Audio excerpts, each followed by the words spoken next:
안녕하세요. 해커스 변호사 형사법 허정입니다. 선생님 그냥 궁금한 건데 그 사례형이랑 기록형이 한마디로 어떤 차이가 있는 거예요? 기록형은 법원에 바로 내는 소장이라고 생각하시면 돼요. 만약에 프로님이 저한테 받을 돈이 있으면 프로님은 저한테 2천만 원을 지급하라 이렇게. 근데 사례형은 그런 형식이 아니고 그냥 모의 어떤 문제를 내고, 예를 들면 뭐 대법원에 사실관계 같은 게 있을 거 아니에요. 대법원 판례가 있으면 그 판례를 내고 그거에 따라서 그냥 답을 서술하는 형식인 거고, 기록형은 진짜 실전의 변호사가 쓰는 소장처럼 이 모의 기록 던져준 다음에 이거 추출해가지고 여기서 어떤 법리로 어떻게 돈을 청구할 수 있는지를 써보라는 시험인 거고, 두 개가 완전 취지가 좀 달라요. 그래서 기록형이 40페이지가 넘는 그죠? 그러니까 만약에 저한테 변호사님 제가 돈을 떼었는데 돈 좀 받아주세요 하고 저한테 의뢰를 오실 거 아니에요. 그러면 그거와 관련된 증거들을 줄 거고, 그런 모의 기록을 저한테 던져주는 거예요, 저희한테. 그렇게 해서 한 50페이지를 만드는 거죠, 학교 측에서. 그래서 여기와 관련된 법리 같은 걸 전부 추출해내서 돈을 최대한 많이 받는 게 우리 목적이니까 그걸 써보시오, 이런 게 기록형이 되는 거예요. 사례형은 그냥 진짜로 말하시는 것처럼 논술형, 뭐에 대해서 서술하시오 이런 거고, 기록은 변호사니까 진짜로 실전에서 쓸 수 있는 그런, 만약에 근데 그게 다 달라요. 아까 말씀드린 민사법 같은 경우에는 민사 소장이 되는 거고, 형사법 같은 경우에는 경찰서에 내는 서류라던가 이 사람이 왜 죄를 지지 않았는지, 또는 법원에다가 재판받을 때 내는 거라던가, 헌법 같은 경우에는 헌법소원 심판 청구서 같은 거, 뭐 그런 거. 그래서 다 서식이 달라요.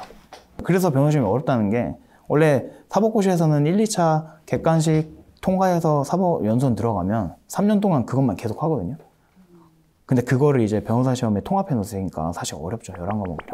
2월, 8월, 10월 모의고사가 법정형 모의고사를 말하는 건지, 네. 아니면 로스쿨 내에서 자체적으로 보는 그런 출제한 모의고사인지 그런 것도 하나도 모르거든요. 6월, 8월, 10월 모의고사는 그 각 학교에서 각자가 출제하는 게 아니고 그 법학전문 협의회라는 데가 있어요. 그 협의회에서 공통으로 내는 거기 때문에 각 25개 각 로스쿨에서 모두가 공통되게 치는 시험이에요. 그래서 작은 변호사 시험이라고 생각하시면 되는 거예요. 그럼 수능으로 예시를 들면 네. 왜 6월, 9월 이렇게 모의고사 보잖아요. 네. 수능 보잖아요. 그런 거랑 비슷하다고 생각하시면 됩니다. 네. 그러면 그게 모의고사를 보면은 막 성적 분석도 할 수가 있나요? 그러니까 뭐 변호사 시험처럼 그 25개 로스쿨의 모든 학생들의 시험을 전부 다 취합해서 점수를 내는 게 아니기 때문에 시험 점수는 다르지만 각 학교에서 이제 교수님들이나 일괄되게 채점을 해줘요.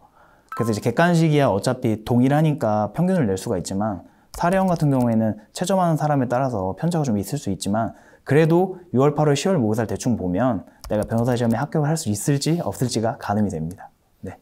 6월달 모의고사랑 10월달 모의고사 이게 개선할 수 있나요? 충분히? 뭐 시합으로 따지면 되게 엄청나게 텐션을 끌어올릴 때가 시합 바로 직전이잖아요. 그 변호사 시험도 마찬가지예요. 6월, 8월은 약간 감 잡는 용. 특히나 이제 재학생들은 시험을 쳐본 경험이 없잖아요. 그래서 뭐 시험 치는 연습 등으로 좀 주로 이용을 하고 있고, 상위권에 있는 학생들은 시험 점수가 좋기 때문에 대충 내가 이제 모의 시험을 쳤을 때는 점수가 이 정도구나, 좀 감을 잡는 용도로 사용하죠. 근데 이제 8월이나 이후에 8월 이후부터 신모 사이에서는 이제 객관식 점수도 이제 끌어올려야 되기 때문에 그때부터는 거의 변호사 시험 점수랑 비슷하다고 보시면 돼요. 그래서 보통이 6모의 평균이 뭐 80개다, 전국 모의고사 평균이 80개다 그러면 한 8모 때는 그게 90개 정도로 올라가고 10모 때는 거의 90개 후반으로 가요. 그리고 이제 마지막 본시에 계속해서 반복해서 객관식을 연습을 하기 때문에 뭐 110개 이상까지 가는 거예요. 그렇게. 왜냐면 객관식 자체가 단기 암기력이 좀 강하기 때문에 그런 좀 특성이 있죠. 이게 얘기를 들어보니까 초시에 합격하는 게 진짜 대단한 거라는 생각이 들어요. 진짜 대단한 거고 되게 중요한 거예요. 우와. 네. 되게 시험 시간 길잖아요. 물이라던가 그런 간식을 먹으면서 시험 볼 수가 있다는. 아니요, 그거는 안 돼요. 그건 안 돼요? 네. 이게 제가 말을 들어보면 되게 각 고사장별로 기준이 좀 달라요. 사탕을 먹어야 한다, 먹지 말아야 한다라는 거는 세부 규칙에까지 나와 있지 않아서 학교마다 좀 지침이 다르긴 한데, 심지어 뭐 타임워치를 쓰지 말라는 학교들도 있어요. 원래는 70분을 딱 적어놓고, 왜냐면 시간이 다 가버린 상태에서 답안지를 작성해버리면 그게 이제 부정행위가 되는 거거든요. 근데 이제 그 시간 안에 넘지 않기 위해서 타임워치를 쓰는데도 타임워치를 쓰지 못하게 하는 학교들도 덜어 있고, 그래서 그건 좀 다르긴 한데, 저희 시험 칠 때만 해도 뭐 사탕 같은 거 먹는 거에 대한 제한은 없었어요. 근데 최근에는 화장실 가는 것도 좀 제한이 풀려서 뭐 어느 정도는 화장실도 갈 수 있다고 하더라고요. 전에는 화장실도 일정 시간이 지나기 전까지는 화장실 못 갔어요, 원래. 네. 제일 특이한 거 가져가신 거 따로 없어요? 성인용 남자 기저귀를 챙겨가신 분이 있었어요. 아. 화장실 못 가게 할 수도 있으니까 차고 시험 보기. 근데 뭐 저는 뭐 무던한 편이라서 뭐 시험 합격이 더 중요한 거 아니겠어요? 뭐 생리현상이 일어나면 어쩌겠어요? 불합격을 할 수 없으니 뭐 그 자리에서 해결하고 시험 끝나고 다시 해결을 해야죠. 뭐 어차피 다시 볼 사람들 아니니까. 네. 가장 시험 시간이 긴 과목이 언제예요?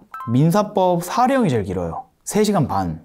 그 다음으로 긴 게 민사법 기록형 3시간이었던 걸로 기억해요. 근데 궁금한 게 기록형이 더 이게 많잖아요, 페이지가. 네. 그렇죠, 많죠. 더 많은데 네. 그게 더 두 번째로 긴 시간이요? 아, 그렇죠. 사례형 같은 경우에는 왜 시간이 기냐면 그게 민법만 있는 게 아니고 민법, 민사소송법, 상법이 다 전부 다 있기 때문에 300점이에요. 300점, 100점이. 근데 이제 기록형 같은 경우에는 175점. 아, 예, 그렇기 때문에 사례형이 아무래도 그리고 민사법은 총 합치면 700점이니까 사실 거의 변시의 2분의 1이나 다름없죠. 네. 1월이잖아요. 그리고 엄청 춥잖아요, 그때.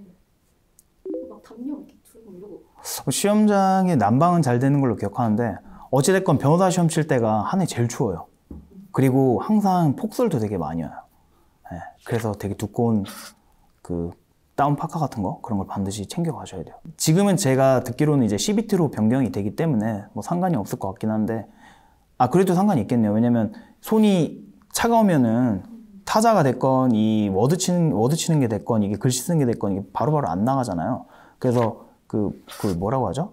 손에 이렇게 손을 녹이는 핫팩? 네, 핫팩 같은 거를 항상 준비해 가시던 분들이 있었던 것 같아요. 저는 안 가져왔어요. 저는 장갑만 챙겼는데 여자분들 같은 경우에는 손이 엄청 많이 시려우신 분들은 핫팩을 챙겨가지고 항상 지참해서 가지고 계셨던 기억이 있어요. 네. 그리고 핫팩을 챙기시면 좋을 거예요. 뭐 여러 점으로 쓸모가 있기 때문에. 해커스 변호사에 대해 더 알아보고 싶으시다면 구독과 좋아요 잠깐만요. 구독과 좋아요 누르고 구독과 좋아요 누르고 다음 영상도 기대해 주세요. 허변이었습니다.